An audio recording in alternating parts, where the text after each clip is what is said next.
Well, first of all, I think, the media, as usual, have it wrong. The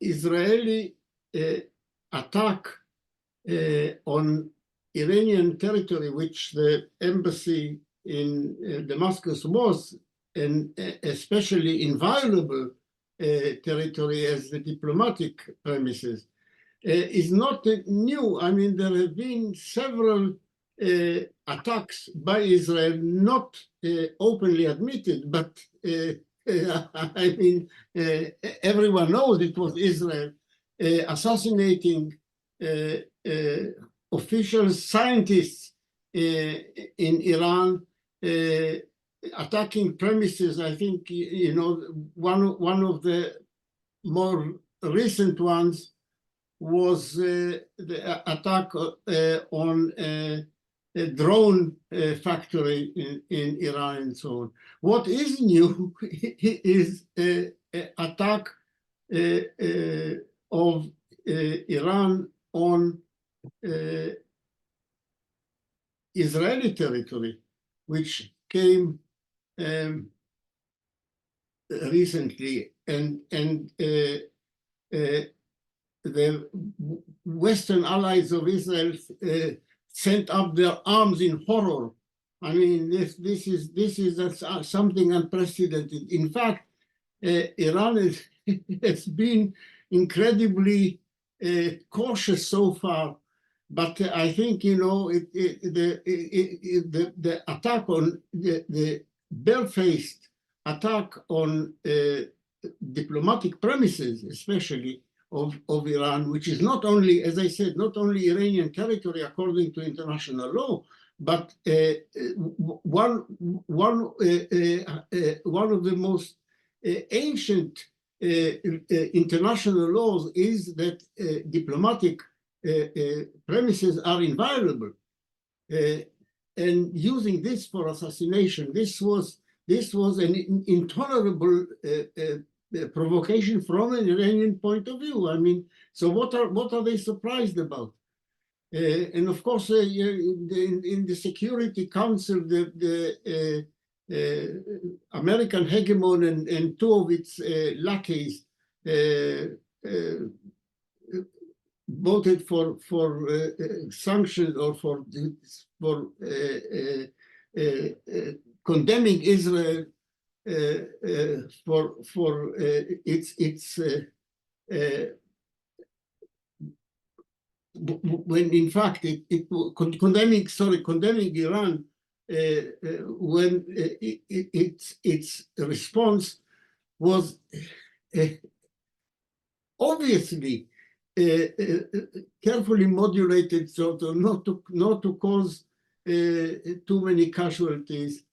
In fact, it didn't cause any casualties. It was aimed specifically at military targets, and the way it was done with sufficient notice given so that the harm that it could cause was minimalized. Okay, so this is the recent events, but I mean, this is really a continuation of something that is ongoing. And I keep referring to old articles of mine when I've been warning against Israeli, and especially Netanyahu's strategy of trying to provoke an all-out war with Iran, not carried out by Israel, excuse me, not carried out by Israel, because Israel by itself cannot actually do it. It will not succeed in actually achieving its aims, and it will suffer incredible harm itself.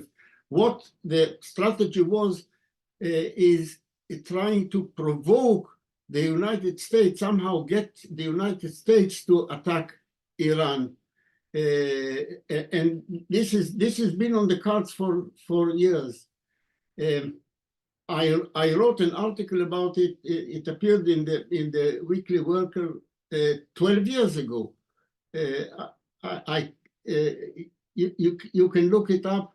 I've had an edited version of it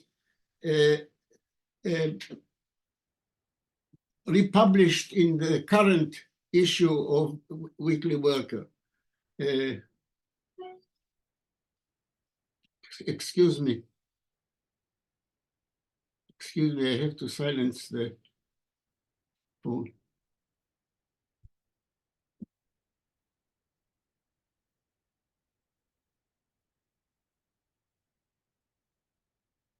My phone keeps coming on.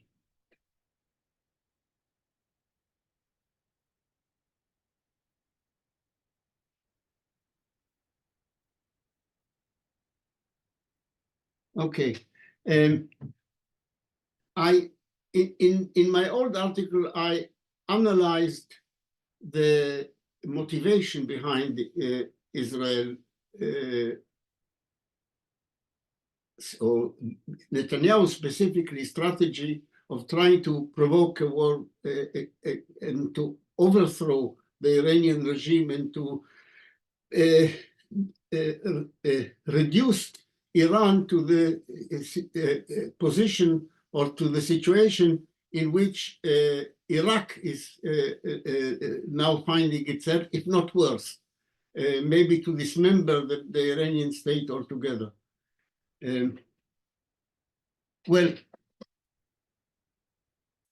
the commonly held view, which I think is misplaced, is that Israel is afraid of being subjected to nuclear attack by Iran, that Iran is going to initiate a war and possibly a nuclear war against Israel.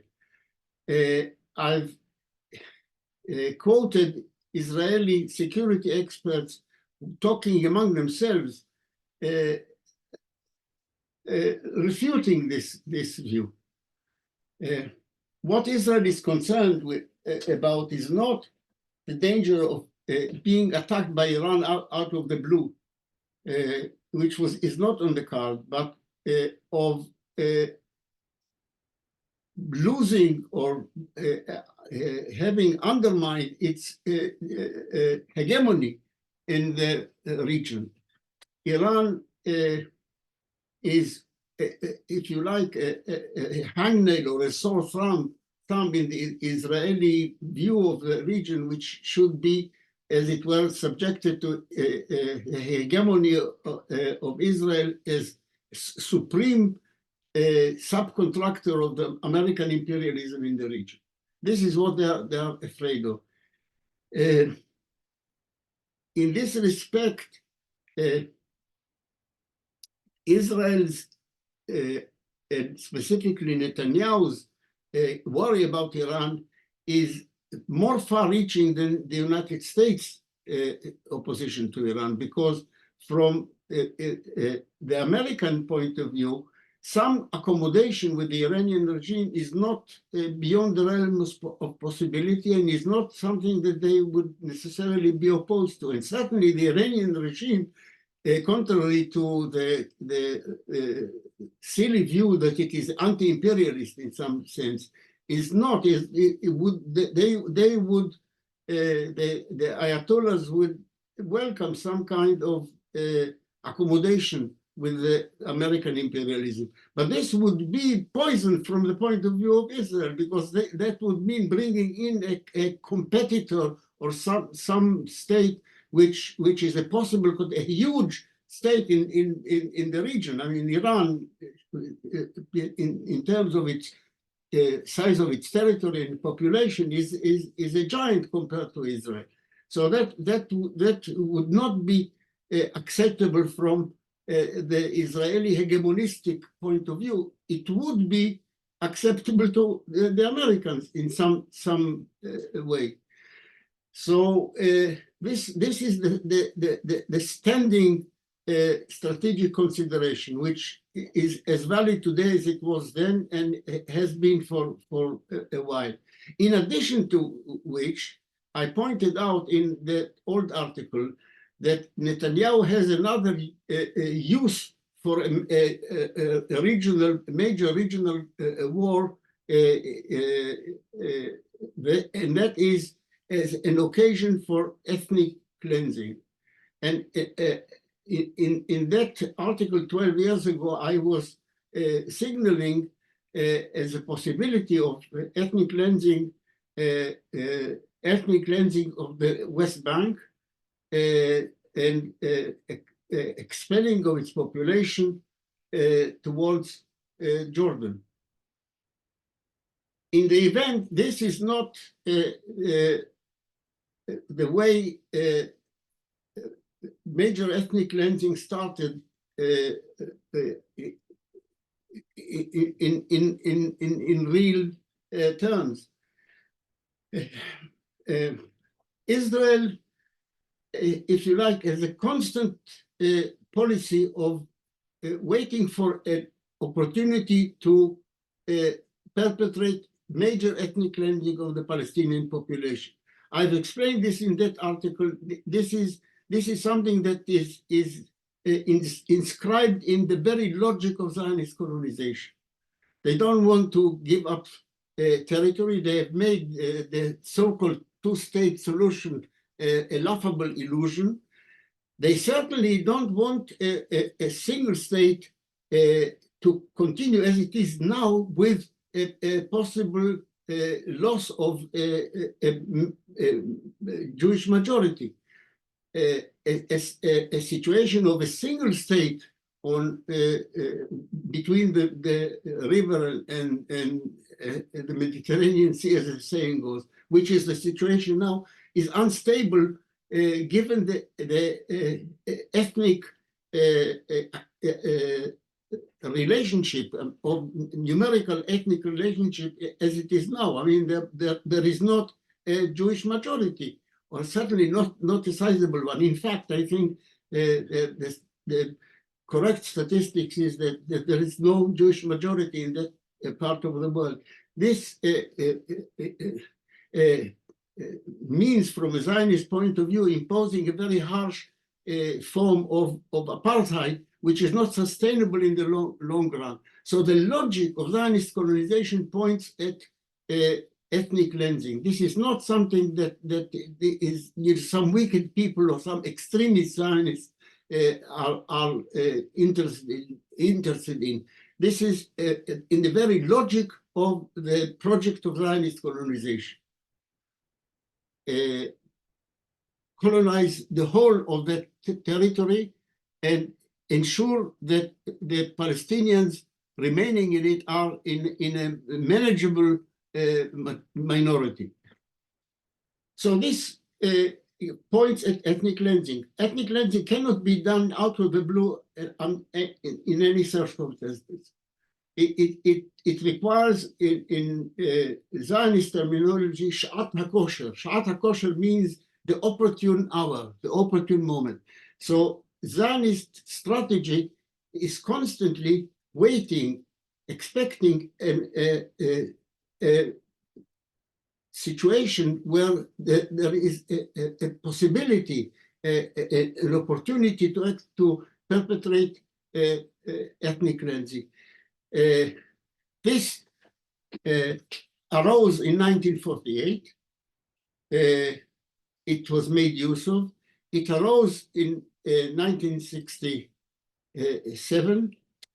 They were expecting it to arise in 2003 when the invasion of Iraq was looming.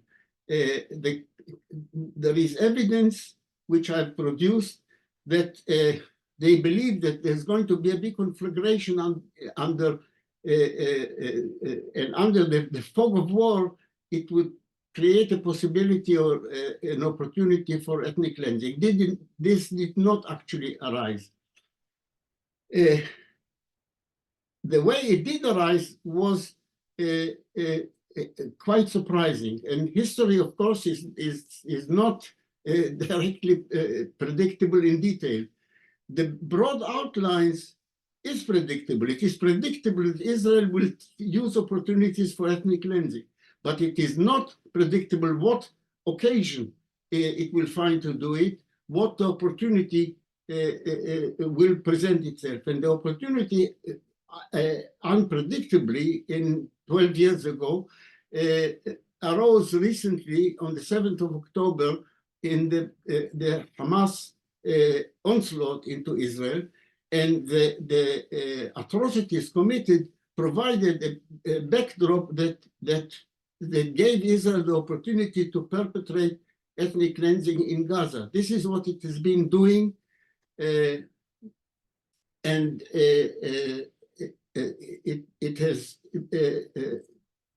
achieved, or in the process of achieving, a major ethnic cleansing. This is if you view the process of the war as it is actually unfolding in Gaza, then this is what ethnic cleansing looks like. And it's probably the first time that we see on our screens of television, etc., ethnic cleansing in real time. It is a historically unprecedented situation, novel. But this is now stalled for various reasons. It is not come to complete fruition. It is still ongoing. And Netanyahu has used this lull in the process of the war in Gaza to provoke something against Iran. I think experts, people who are asked on television to interpret what is going on, to explain the Israeli attack on the 1st of April against the Iranian embassy consulate in Syria, are divided as to whether this was Israel accidentally overreaching itself, or whether it was a deliberate provocation. I believe, and I will explain why I believe so, it was a deliberate provocation. It is an Israeli, or specifically Netanyahu's scheme of trying to get the United States to open a major war against Iran. Whether he would succeed is another matter. But the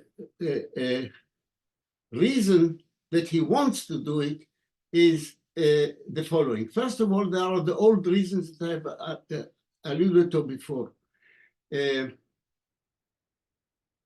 Ensuring the continuation and stabilization and perpetuation of Israeli hegemony in the region.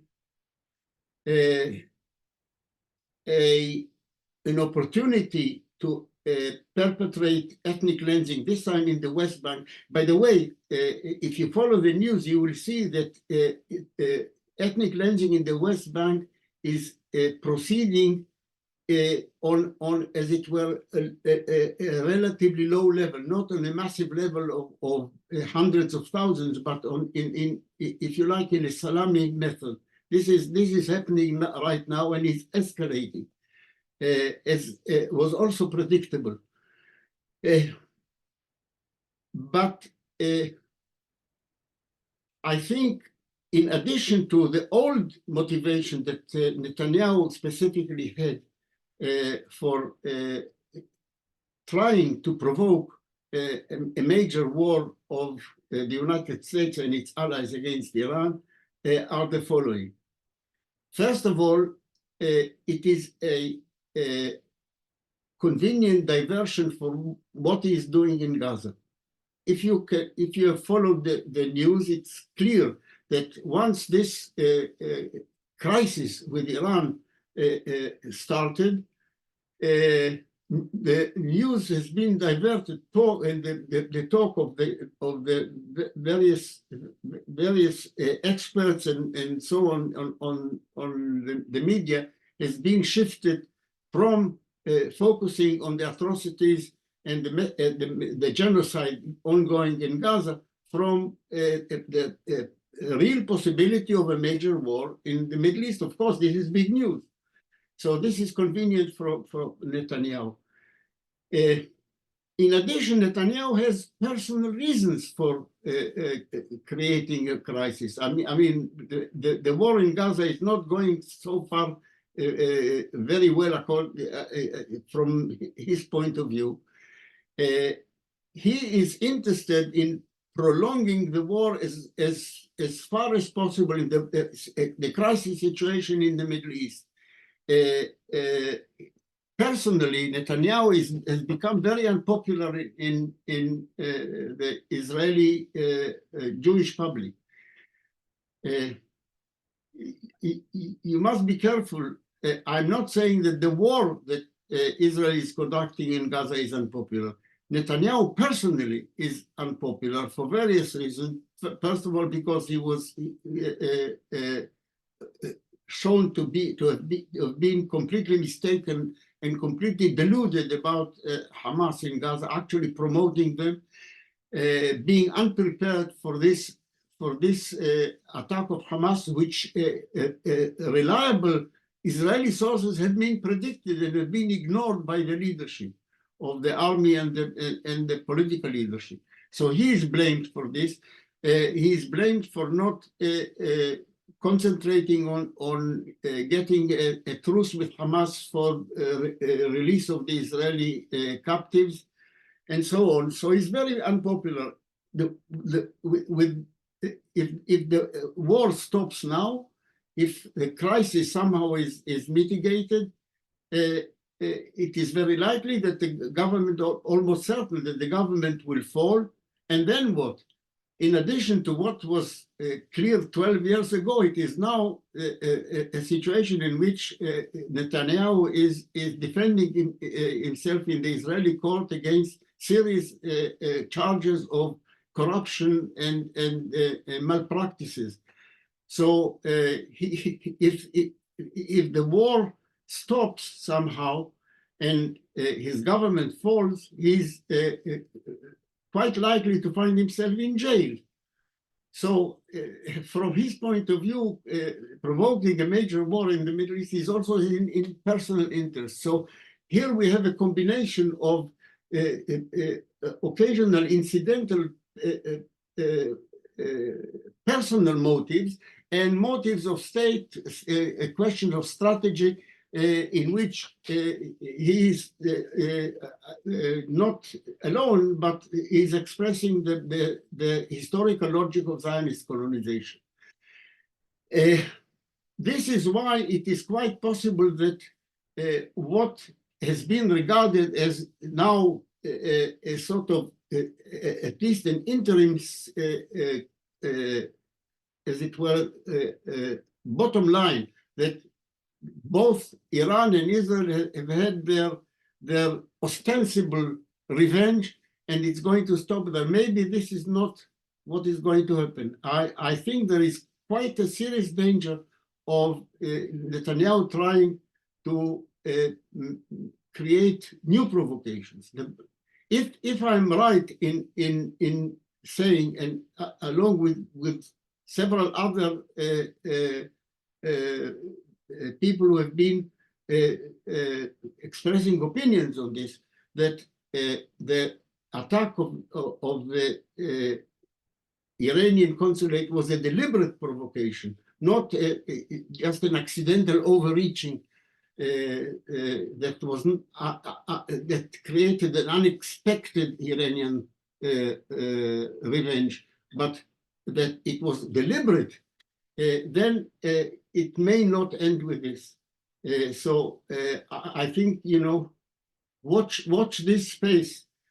Hold on to your seats. We may be getting closer to this time a successful provocation of a major war in the area. Can I just ask a couple of complementary questions? It's just because if you have time. Yes. Yeah. One of them is that I know you follow the Israeli press, and I wanted to know, how did they assess both Iran's attack and Israel's response?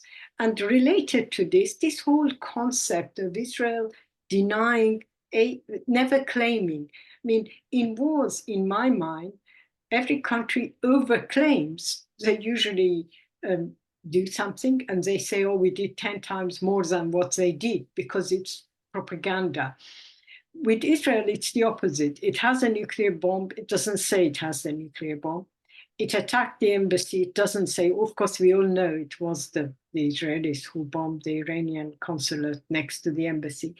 And even on Friday's retaliation, so-called retaliation, they don't say what they've done. So in Iran, there's all sorts of stories about there was no attack, there was an attack, it was the Mujahideen, it wasn't Israel, all sorts of things. I wondered how the Israeli press refers to any of these events.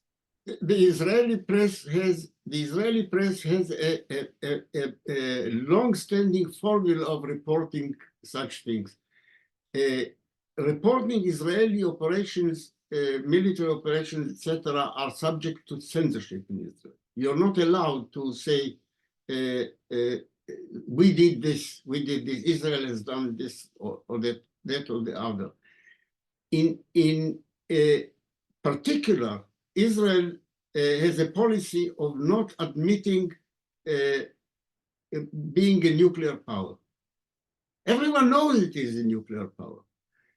The reason it is not admitting it is because, according to American legislation, admitting that Israel has developed nuclear powers will put it on the blacklist of people of countries who do not receive American aid. This would be catastrophic from the Israeli point of view, which depends on American military aid, no longer on American economic aid, which used to be the case until the 1970s. But Israel is not a recipient of serious American economic aid, but very dependent on American military aid. It has come to a tacit agreement. This is known. I think it happened under President Johnson, of not declaring its military nuclear status, not denying it, of course, because that would be a clear lie. So in connection with this, the Israeli press, of course, the Israeli press wants to report the truth. So what they do is they have a formula. They are not allowed to report that Israel has a nuclear capability. They are allowed to report that media abroad say that Israel has nuclear weapons. So this is a constant Israeli media formula for reporting about the nuclear status of Israel. This formula has been extended to Israeli operation abroad. Look, Israeli assassination of Iranian scientists in Tehran is a violation of international law. Israel doesn't want to expose itself to an admission that it is violating international law. But the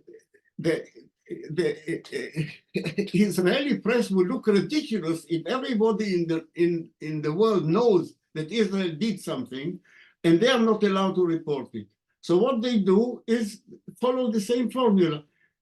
Foreign media have reported that Israel assassinated this and that scientist, that Israel attacked this and that target, etc., etc., etc.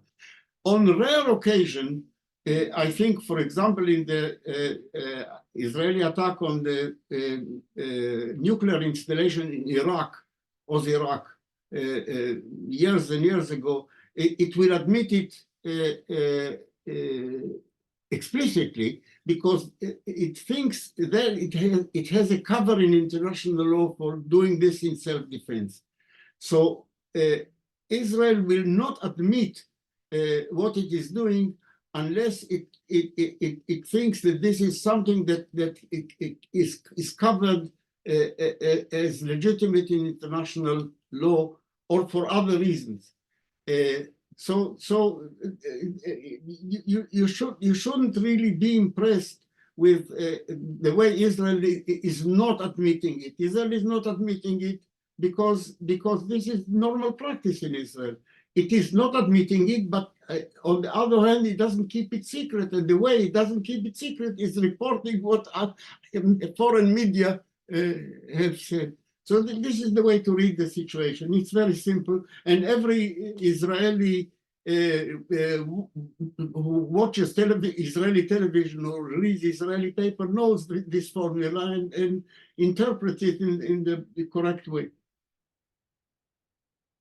And one last question, if I might. So, as you said, we now got to some kind of stalemate in a way. Iran says we've taken revenge, and yesterday wasn't strong enough to call for another Iran attack, from what I can gather from Iranian press and media. How do you think the pressure about Rafah is a lot less on Israel at a time when famine is worse, deaths are worse? Today there is a lot of news about the threat of disease in Rafah with temperatures rising. Do you think that pressure is now less by the Americans, by the Europeans, in terms of attacking Rafah, or forgetting, at least the West forgetting about Rafah, to allow ethnic cleansing to continue? You have touched on a very important point. There are reports also in the Israeli press, and some of the best experts, best correspondents in the Israeli press have hinted that Israel, you see, Israel is under pressure from the Americans not to overdo the Iranian thing, because it seriously doesn't want to be dragged into a major war with Iran. They've done enough in Afghanistan and Iraq to know that this is not a good idea. Netanyahu thinks it's a good idea, but Blinken doesn't think it's a good. Biden doesn't think it's a good idea. So the French don't think, and our foreign minister, who is a poodle of the Americans, also doesn't think it's a good idea. He's not allowed to think it's a good idea. So there is pressure. Some of the, as I say, some of the best Israeli commentators have hinted that the quid pro quo was, okay, Netanyahu agreed not to do something major in Iran in exchange for being given more free rein in Gaza, to renew the ethnic cleansing, to exacerbate the ethnic cleansing in the south of the Gaza Strip, in Rafah. There are even signs that the Egyptians have been preparing for refugees from Gaza to be accepted on the other side of the border, that is to say in the Sinai Desert. They have been preparing reportedly a space for 200,000 Palestinian who would escape from the horrors of the genocide, starvation, etc. in Gaza. So this is one interpretation, that this is a quid pro quo. In addition, it may be that this will not be enough to stop Netanyahu doing another provocation. So he might actually have both, both get the green light for renewing and extending the horror in Gaza, and thank you very much, will now try to do something in the direction of provoking another war with Iran. So he might actually do both. I think you cannot exclude this liar. I mean, internationally known as a liar and a deceiver, internationally and nationally. His allies say, can't believe a word to which his closest ally, his Minister of Defense, refuses to meet with him without the presence of other witnesses, face to face, because meeting with Netanyahu without other witnesses is pointless. He will not do what he promises.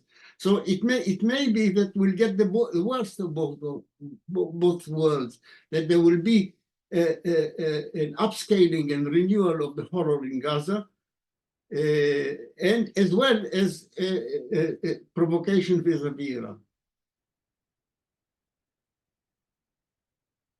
Thank you very much. This was very useful. Is there anything I should have asked and I've missed? Please go ahead and ask. I don't think so. Thank you. I recommend very much that people will read the old article, either in the edited form that it is has appeared in the current